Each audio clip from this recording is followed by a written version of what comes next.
നമസ്തേ, പ്രവാസി നേരത്തിലേക്ക് സ്വാഗതം. ആദ്യം പ്രധാന വാർത്തകൾ.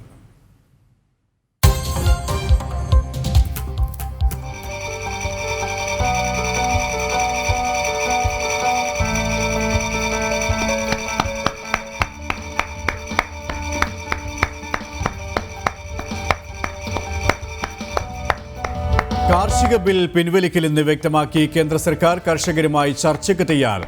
ബംഗാൾ അടക്കമുള്ള സംസ്ഥാനങ്ങളിൽ ക്ഷേമനിധി ഉൾപ്പെടെയുള്ള ആനുകൂല്യങ്ങൾ എത്തിക്കുന്നില്ല. കാർഷിക നിയമത്തിന്റെ പേരിൽ കർഷകരെ ചിലർ തെറ്റിദ്ധരിപ്പിക്കുന്നുവെന്ന് പ്രധാനമന്ത്രി. ആശങ്കകൾ പരിഹരിക്കാൻ ചർച്ച നടത്തി ആവശ്യമായ ഭേദഗതികൾ വരുത്തുമെന്ന് കേന്ദ്രമന്ത്രിമാർ. കർഷകരെ തെറ്റിദ്ധരിപ്പിക്കുന്ന പ്രചാരണങ്ങൾ നടത്തുന്ന പ്രതിപക്ഷ പാർട്ടികൾക്കെതിരെ കേന്ദ്ര ആഭ്യന്തരമന്ത്രി അമിത്ഷാ ഉൾപ്പെടെ രംഗത്ത്.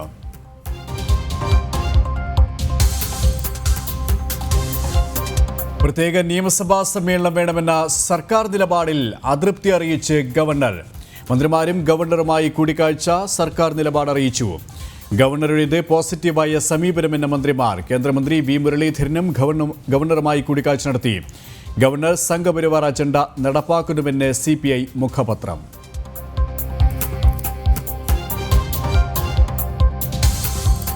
പോര് തുടർന്ന് UDF. സംസ്ഥാന കോൺഗ്രസിലെ പ്രശ്നങ്ങളിൽ റിപ്പോർട്ട് തേടി ഹൈക്കമാൻഡ്.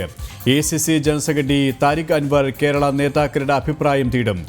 തലസ്ഥാനത്തെ കോൺഗ്രസ് അവലോകന യോഗത്തിൽ വാക്കേറ്റം. കൂടുതൽ സീറ്റുകളും പദവികളും മുസ്ലിം ലീഗ് ആവശ്യപ്പെടുമെന്ന് ET മുഹമ്മദ് ബഷീർ. മുസ്ലിം വിഭാഗത്തിന്റെ അട്ടിപ്പേറ് ലീഗിന് ആരും നൽകിയിട്ടില്ലെന്ന് മുഖ്യമന്ത്രി.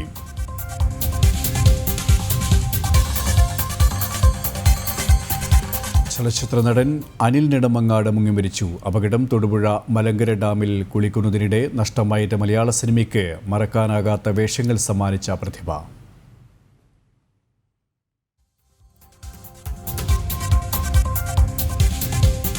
ശബരിമലയിൽ നാളെ മണ്ഡലപൂജ. മണ്ഡലകാല തീർത്ഥാടനത്തിന് നാളെ പരിസമാപ്തി. ഭക്തർക്ക് ദർശന പുണ്യമേകി അയ്യന് തങ്കയങ്കി ചാർത്തി ദീപാരാധന.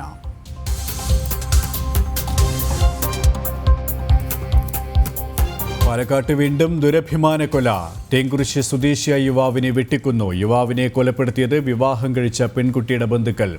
കാസർഗോഡ് കല്ലൂരാവിയിലെ DYFI പ്രവർത്തകന്റെ കൊലപാതകം രാഷ്ട്രീയ പ്രേരിതമെന്ന് പോലീസ്. അന്വേഷണം ക്രൈംബ്രാഞ്ചിന് കൈമാറും. മുഖ്യപ്രതി ഇർഷാദ് റിമാൻഡിൽ.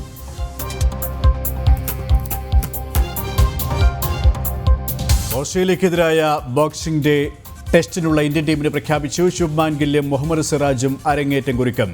അജിൻക്യ രഹാനെ നയിക്കുന്ന ടീമിൽ ഇടം പിടിച്ച് രവീന്ദ്ര ജഡേജയും ഋഷഭ് പന്തും വൃദ്ധിമാൻ സാഹിയെ ഒഴിവാക്കി.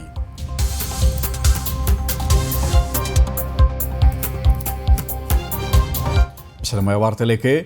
കൊറോണ വ്യാപനം രൂക്ഷമായതിനെ തുടർന്ന് രാജ്യങ്ങൾ അതിർത്തികൾ അടച്ച പശ്ചാത്തലത്തിൽ ദുബായിൽ വിമാന സർവീസുകളുടെ പുനഃക്രമീകരണം ഏർപ്പെടുത്തി. ചില ഇന്ത്യൻ വിമാനങ്ങൾ ഷാർജയിൽ നിന്നും റാസൽ ഖൈമിൽ നിന്നുമാണ് പുറപ്പെടുക.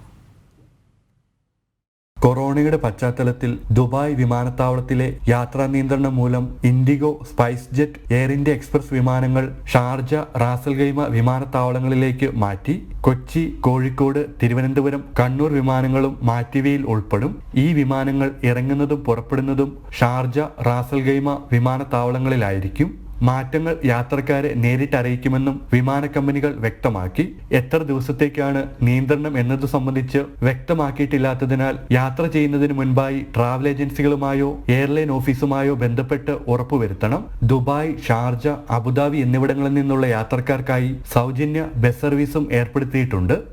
ജനം, ദുബായ്. കളിപ്പാട്ടങ്ങളുടെ ഗുണനിലവാര പരിശോധന കർശനമാക്കുമെന്ന് ബഹ്റൈൻ. കുട്ടികളുടെ ആരോഗ്യ സുരക്ഷ മുൻനിർത്തിയാണ് നടപടി.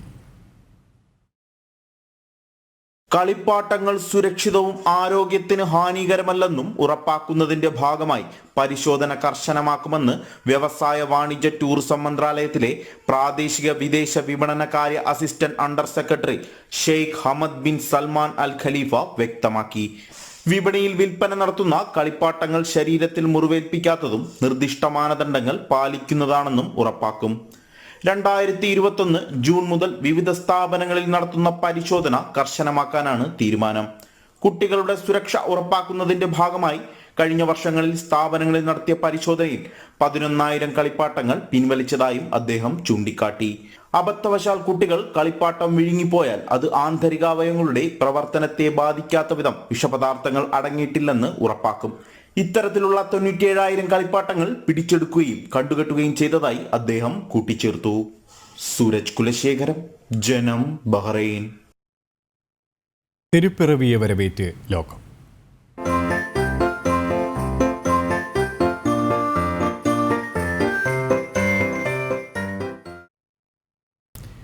തിരുപ്പിറവിയുടെ സ്മരണയിൽ യുഎയിലെ വിശ്വാസി സമൂഹം ക്രിസ്മസ് ആഘോഷിച്ചു. വിവിധ ദേവാലയങ്ങളിൽ കൊറോണ മാനദണ്ഡങ്ങൾ പാലിച്ച് ക്രിസ്മസ് ശുശ്രൂഷകൾ നടന്നു.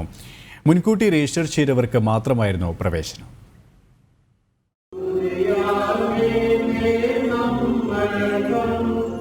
തിരുപ്പിറവിയുടെ സന്ദേശം ഉൾക്കൊണ്ടുകൊണ്ട് യുഎയിലെ വിശ്വാസി സമൂഹം ക്രിസ്മസ് ആഘോഷിക്കുന്നു. കൊറോണ മാനദണ്ഡങ്ങൾ കർശനമായി പാലിച്ചുള്ള പള്ളികളിലെ ചടങ്ങുകൾക്ക് യുഎഇ അധികൃതർ അനുവാദം നൽകിയിരുന്നു. അബുദാബി സെന്റ് ജോർജ് ഓർത്തഡോക്സ് കത്തീഡ്രലിൽ നടന്ന പ്രത്യേക ക്രിസ്മസ് ശുശ്രൂഷകൾക്ക് ഇടവക വികാരി ഫാദർ ബെന്നി മാത്യു നേതൃത്വം നൽകി. കൃത്യമായി കൊറോണ മാനദണ്ഡങ്ങൾ പാലിച്ച് മുൻകൂട്ടി രജിസ്റ്റർ ചെയ്ത ഇടവക അംഗങ്ങൾ കത്തീഡ്രലിൽ നടന്ന ശുശ്രൂഷകളിൽ സംബന്ധിച്ചു. ക്രിസ്മസ് നമ്മുടെ ഭവനങ്ങളിലും നമ്മുടെ വ്യക്തി ജീവിതത്തിലും മനസ്സിലും ഉണ്ടാകുവാൻ ഇടയാകട്ടെ എന്ന് പ്രാർത്ഥിക്കുന്നു. യുഎഇ മലങ്കര സുറിയാനി കത്തോലിക്ക സഭയുടെ ക്രിസ്മസ് ശുശ്രൂഷ ഷാർജ സെന്റ് മൈക്കിൾ ദേവാലയത്തിൽ നടന്നു. മലങ്കര സുറിയാനി കത്തോലിക്ക സഭയുടെ ഗൾഫ് കോർഡിനേറ്റർ ഫാദർ മാത്യു കണ്ടത്തിൽ മുഖ്യ കാർമ്മികത്വം വഹിച്ചു. അബുദാബി സെന്റ് ജോസഫ് കാത്തലിക് കത്തീഡ്രലിൽ ബിഷപ്പ് പോൾ ഹിൻഡറിന്റെ നേതൃത്വത്തിൽ ക്രിസ്മസ് ശുശ്രൂഷകൾ നടന്നു.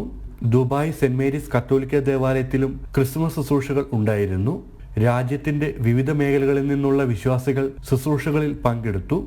ഷിൻ സെബാസ്റ്റ്യൻ, ജനം, ദുബായ്.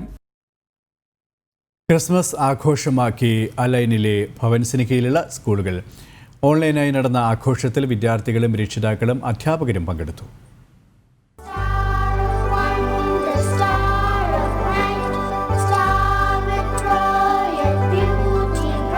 കൊറോണ നിയന്ത്രണങ്ങൾക്കിടയിലും വെർച്വൽ ക്രിസ്മസ് ആഘോഷം തീർത്ത് അലൈനിലെ ഭവൻസിന് കീഴിലുള്ള സ്കൂളുകൾ. ഭവൻസ് പേൾ വിസ്ഡം സ്കൂളിൽ നടന്ന ആഘോഷങ്ങളിൽ വിദ്യാർത്ഥികളും രക്ഷിതാക്കളും അധ്യാപകരും പങ്കെടുത്തു. ഇന്ത്യയുടെയും യുഎഇയുടെയും ദേശീയ ഗാനങ്ങളോടെയാണ് പരിപാടികൾ ആരംഭിച്ചത്. തുടർന്ന് പ്രിൻസിപ്പൽ ഡോക്ടർ KT നന്ദകുമാറും ഡയറക്ടർ ദിവ്യ രാജേഷും സദസ്സിനെ അഭിസംബോധന ചെയ്തു. സോളോ ഗാനങ്ങൾ, സോളോ ഡാൻസുകൾ, ഗ്രൂപ്പ് ഡാൻസുകൾ, ക്രിസ്മസ് കരോൾ തുടങ്ങിയ നിരവധി സാംസ്കാരിക പരിപാടികളും അരങ്ങേറി.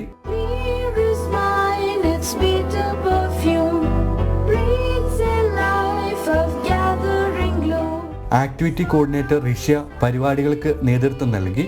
ഭവൻസ് അൽസാദ് ഇന്ത്യൻ സ്കൂളിലും വിപുലമായ ക്രിസ്മസ് ആഘോഷം സംഘടിപ്പിച്ചു. Principal doctor Bhavana Gupta, activity coordinator LC Terence എന്നിവരുടെ നേതൃത്വത്തിലായിരുന്നു പരിപാടികൾ. ജനം, അലൈൻ. കുവൈറ്റിൽ ഇന്ന് 260 പേർക്ക് കൊറോണ സ്ഥിരീകരിച്ചു. ഇതോടെ രാജ്യത്തെ ആകെ രോഗബാധിതരുടെ എണ്ണം 1,49,277 926 മരണവും ഇതുവരെ സ്ഥിരീകരിച്ചു. 232 പേർ ഇന്ന് രോഗമുക്തി നേടി. നിലവിൽ കൊറോണ ചികിത്സയിൽ തുടരുന്ന 3,221 പേരിൽ 39 പേർ തീവ്രപരിചരണ വിഭാഗത്തിലാണ്. രാജ്യത്താകെ 12,39,132 പേരിൽ സർവ്വപരിശോധന നടത്തിയതായും ആരോഗ്യ മന്ത്രാലയം അറിയിച്ചു. ബഹ്റൈനിൽ കൊറോണ വാക്സിൻ സ്വീകരിക്കാൻ രജിസ്ട്രേഷൻ ആവശ്യമാണെന്ന് ആരോഗ്യ മന്ത്രാലയം. ആരോഗ്യ കേന്ദ്രങ്ങളിലെ തിരക്ക് പരിഗണിച്ചാണ് പുതിയ തീരുമാനം. ബഹ്റൈനിൽ കൊറോണ വാക്സിൻ സ്വീകരിക്കുന്നതിന് മുൻകൂട്ടി രജിസ്ട്രേഷൻ ആവശ്യമാണെന്ന് ആരോഗ്യ മന്ത്രാലയം അറിയിച്ചു. വെള്ളിയാഴ്ച മുതൽ രജിസ്ട്രേഷൻ കൂടാതെ ഹെൽത്ത് സെന്ററുകളിൽ നേരിട്ടെത്തി വാക്സിൻ സ്വീകരിക്കാമെന്ന് മന്ത്രാലയം നേരത്തെ അറിയിച്ചിരുന്നു. എന്നാൽ വാക്സിൻ സ്വീകരിക്കാനുള്ള തിരക്ക് പരിഗണിച്ചാണ് രജിസ്ട്രേഷൻ വീണ്ടും നിർബന്ധമാക്കിയത്. healthalert.gov.bh എന്ന വെബ്സൈറ്റ് വഴിയാണ് രജിസ്റ്റർ ചെയ്യേണ്ടത്. ഹെൽത്ത് സെന്ററും വാക്സിനും തിരഞ്ഞെടുക്കാനുള്ള സൗകര്യവും ഇതിൽ ഏർപ്പെടുത്തിയിട്ടുണ്ട്. സൂരജ് കുലശേഖരം, ജനം, ബഹ്റൈൻ. പാലക്കാട് യുവാവിനെ വെട്ടിക്കൊലപ്പെടുത്തി തേങ്കുറിശ്ശി സ്വദേശി അനീഷാണ് കൊല്ലപ്പെട്ടത്.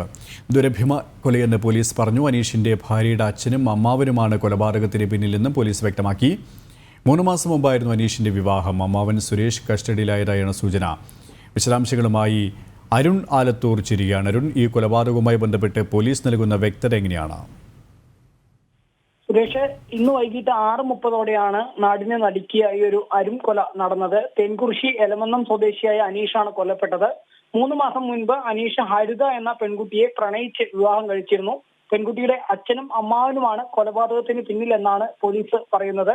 ബൈക്കിൽ കടയിലേക്ക് പോയ അനീഷിനെയും സഹോദരനെയും ഹരിതയുടെ അച്ഛൻ പ്രഭുകുമാറും അമ്മാവൻ സുരേഷും ചേർന്ന് വെട്ടുകയായിരുന്നു. ആശുപത്രിയിലേക്ക് കൊണ്ടുപോകുന്ന വഴി തന്നെ അനീഷ് മരിക്കുകയായിരുന്നു.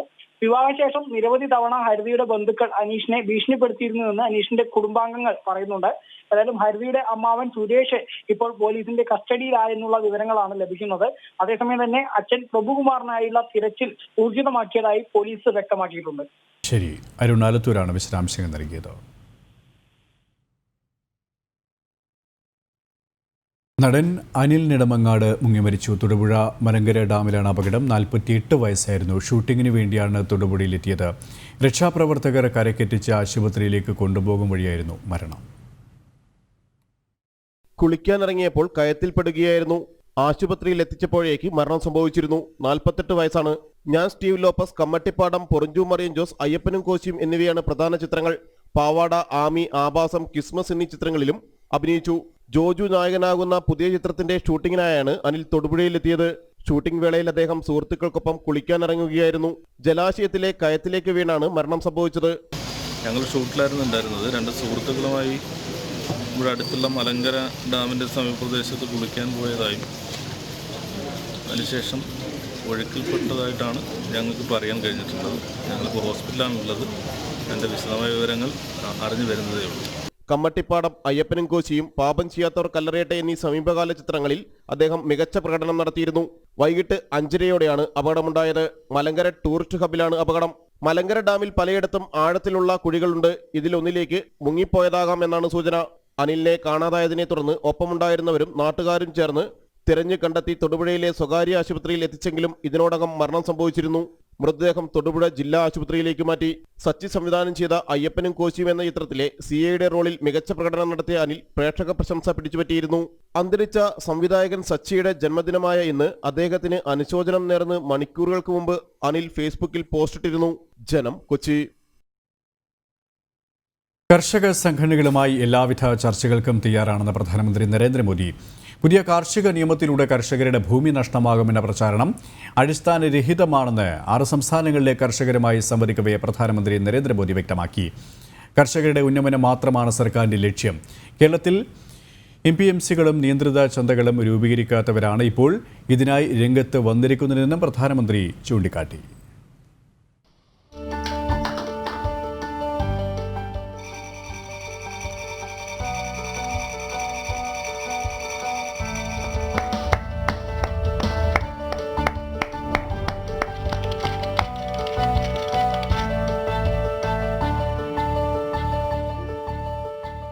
രാജ്യത്തെ 9 കോടി കർഷകർക്ക് അവരുടെ ബാങ്ക് അക്കൗണ്ടിലേക്ക് പ്രധാനമന്ത്രി കിസാൻ സമ്മാൻ നിധി വഴിയുള്ള ധനസഹായം വിതരണം ചെയ്തുകൊണ്ടാണ് പ്രധാനമന്ത്രി നരേന്ദ്രമോദി വിവിധ സംസ്ഥാനങ്ങളിലെ കർഷകരുമായി ആശയവിനിമയം നടത്തിയത്.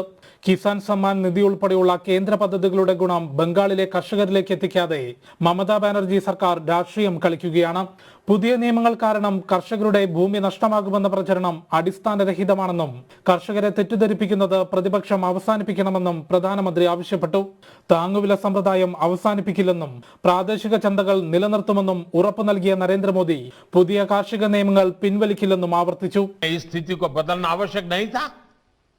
मेरे किसान भाई और बहनों, 2014 में सरकार बनने के बाद हमारी सरकार ने नई अप्रोच के साथ काम करना शुरू किया. हमने देश के किसान की छोटी छोटी दिक्कतों और कृषि के आधुनिकीकरण, उसे भविष्य की जरूरतों के लिए तैयार करने, दोनों पर एक साथ ध्यान दिया. हम बहुत सुनते थे कि उस देश में खेती इतनी आधुनिक है, वहां का किसान इतना समृद्ध है. कभी इजराइल का उदाहरण सुनते रहते थे. हमने दुनिया भर में कृषि क्षेत्र में क्या क्रांति आई है, क्या बदलाव आए हैं, क्या नए इनिशिएटिव आए हैं, क्या अर्थव्यवस्था के साथ कैसे जोड़ा है, सारी चीजों का गहन अध्ययन किया. കാർഷിക മേഖലയെ ശക്തിപ്പെടുത്തുന്നതിനായി കാലാനുസൃതമായ മാറ്റങ്ങളാണ് സർക്കാർ നടപ്പിലാക്കുന്നത്. കർഷകരുടെ ആശങ്ക പരിഹരിക്കുക സർക്കാരിന്റെ കടമയാണെന്നും സമരം ചെയ്യുന്ന കർഷക സംഘടനകളുമായി ചർച്ചയ്ക്ക് തയ്യാറാണെന്നും പ്രധാനമന്ത്രി അറിയിച്ചു. അന്തരിച്ച മുൻ പ്രധാനമന്ത്രി അടൽ ബിഹാരി വാജ്പേയിയുടെ ഭരണം രാജ്യത്ത് നിരവധി മാറ്റങ്ങൾ കൊണ്ടുവന്നിരുന്നു. അദ്ദേഹം തുടക്കം കുറിച്ച പദ്ധതികൾ പൂർത്തീകരിച്ചുകൊണ്ടാണ് സർക്കാർ മുൻപോട്ടു പോകുന്നതെന്നും നരേന്ദ്രമോദി പറഞ്ഞു. ജനം, ഡൽഹി. ധനവിനിമയ സ്ഥാപനമായ ലുലു എക്സ്ചേഞ്ച് കുവൈറ്റിൽ 25ാമത് ബ്രാഞ്ച് പ്രവർത്തനം ആരംഭിച്ചു. ഫഹാഹിൽ അൽ ഷഹാൻ കോംപ്ലക്സിൽ പ്രവർത്തനം ആരംഭിച്ച പുതിയ ശാഖ ഇന്ത്യൻ സ്ഥാനപതി സിബി ജോർജ് ഉദ്ഘാടനം ചെയ്തു. ലുലു ഗ്രൂപ്പ് ഇന്റർനാഷണൽ ചെയർമാനും മാനേജിംഗ് ഡയറക്ടറുമായ MA Yusuf Ali, Lulu financial group managing director Adeeb Ahmed തുടങ്ങിയവർ ഓൺലൈനായി ചടങ്ങിൽ പങ്കെടുത്തു. കുവൈറ്റിലെ വാണിജ്യ ഇടപാടുകളുടെ വലിയൊരു ഭാഗം നടക്കുന്ന ഷാഹയിലെ പുതിയ ബ്രാഞ്ച് ജനങ്ങൾക്കേറെ ഉപകാരപ്രദമാകുമെന്നും MA യൂസഫ് അലി വ്യക്തമാക്കി. നിലവിൽ കുവൈറ്റിൽ ലുലു എക്സ്ചേഞ്ചിന് ഫാഹിലിൽ 3, എഗേല, അൽറായ്, മെർഗബ്, ബജീബ്, മുബാറക്കിയ, ഖൈത്താൻ എന്നിവിടങ്ങളിൽ ഓരോന്നും, ജഹ്റ, മഗഫ്, സാൽമിയ, അബാസിയ എന്നിവിടങ്ങളിൽ 2, ഫർവാനിയ, മഹബൂല എന്നിവിടങ്ങളിൽ 4 ശാഖകളാണ് പ്രവർത്തിക്കുന്നത്.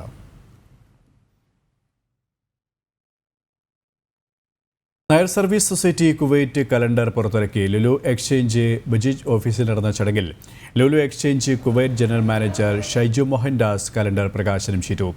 Lulu exchange deputy general manager Subahir, digital manager Karvarnan എന്നിവരും NSS president Jayakumar Jahra, general secretary Gunaprasad, executive അംഗം ഹരി വി പിള്ള, ട്രഷറർ നിഷാൻ മേനോൻ എന്നിവരും പ്രകാശന ചടങ്ങിൽ പങ്കെടുത്തു. സംഘടനാ ഭാരവാഹികൾ ലുലു എക്സ്ചേഞ്ച് ഗ്രൂപ്പിനുള്ള നന്ദി യോഗത്തിൽ അറിയിച്ചു. അതാത് കരയോഗങ്ങൾ വഴി കലണ്ടർ വിതരണം ആരംഭിച്ചതായി സംഘാടകർ അറിയിച്ചു. പ്രത്യേക നിയമസഭാ സമ്മേളനം ഡിസംബർ 31 വിളിക്കുന്നത് സംബന്ധിച്ച് നിയമമന്ത്രിയും കൃഷിമന്ത്രിയും ഗവർണറുമായി കൂടിക്കാഴ്ച നടത്തി. കാർഷിക നിയമത്തിനെതിരെ പ്രമേയം പാസാക്കുന്നതിനായാണ് പ്രത്യേക നിയമസഭാ സമ്മേളനം വിളിച്ചു ചേർക്കുന്നത്. ചർച്ച പോസിറ്റീവാണെന്ന് കൂടിക്കാഴ്ചയ്ക്ക് ശേഷം മന്ത്രിമാർ വ്യക്തമാക്കി. സർക്കാർ നടപടികളിലെ അതൃപ്തി ഗവർണർ മന്ത്രിമാരെ അറിയിച്ചു.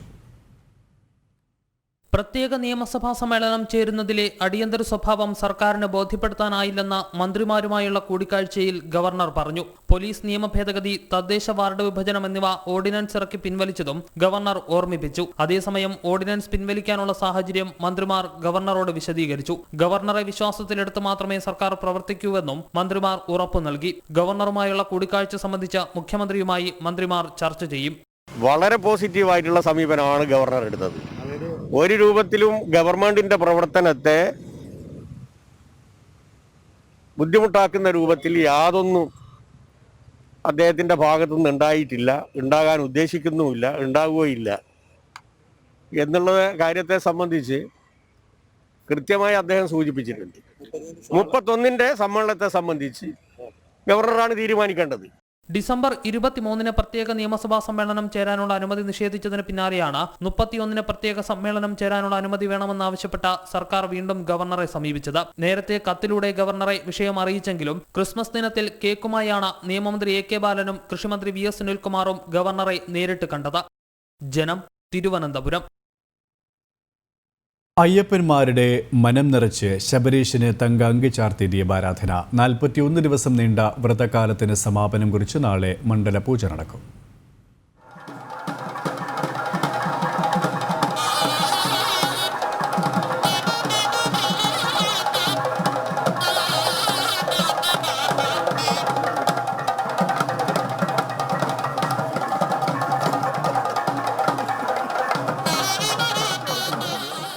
ശരണം വിളികൾ കൊണ്ട ഭക്തിസാന്ദ്രമായ അന്തരീക്ഷത്തിൽ കലിയുഗവരദന് തങ്കയങ്കി ചാർത്തിയുള്ള ദീപാരാധന.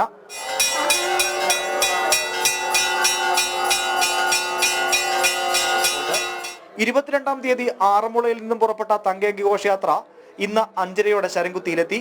തുടർന്ന് ദേവസ്വം അധികൃതർ സ്വീകരിച്ചു. വാദ്യഘോഷങ്ങളുടെ അകമ്പടിയിലായിരുന്നു സന്നിധാനത്തേക്കുള്ള യാത്ര. 18ാം പടി കയറിയെത്തിയ തങ്കയങ്കി പേടകത്തെ കൊടിമരച്ചുവട്ടിൽ ദേവസ്വം ബോർഡ് അധ്യക്ഷൻ ഉൾപ്പെടെയുള്ളവർ ചേർന്ന് സ്വീകരിച്ചു. സോപാനത്ത് തന്ത്രിയും മേൽശാന്തിയും ചേർന്ന് അങ്കി ഏറ്റുവാങ്ങി. പിന്നീട് തങ്കയങ്കി ചാർത്തി അയ്യപ്പന് ദീപാരാധന.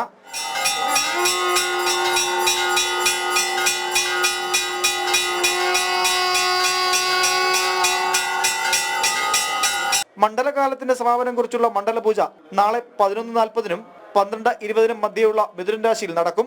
41 ദിവസത്തെ തീർത്ഥാടന കാലത്തിന് പരിസമാപ്തി കുറിച്ച് നാളെ വൈകിട്ട് 8:50-ന് ഹരിവരാസൻപാടി നടയടയ്ക്കും. മകരവിളക്ക് മഹോത്സവത്തിനായി 30-ന് വൈകിട്ടാണ് വീണ്ടും നട തുറക്കുക. ജനം സന്നിധാനം.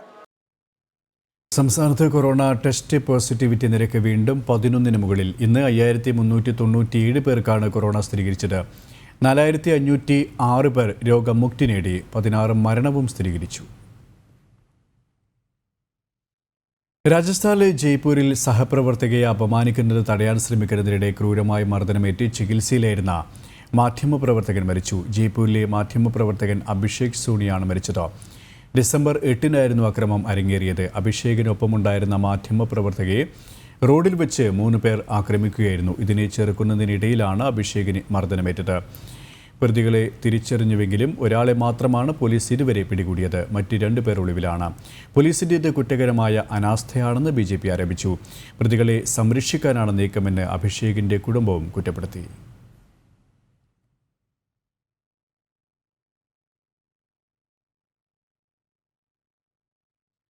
പ്രവാസി നേരം ഇവിടെ പൂർണ്ണമാവുകയാണ്. അല്പസമയത്തിനകം പ്രവാസി ഡിബേറ്റ് കാണാം. നമസ്തേ.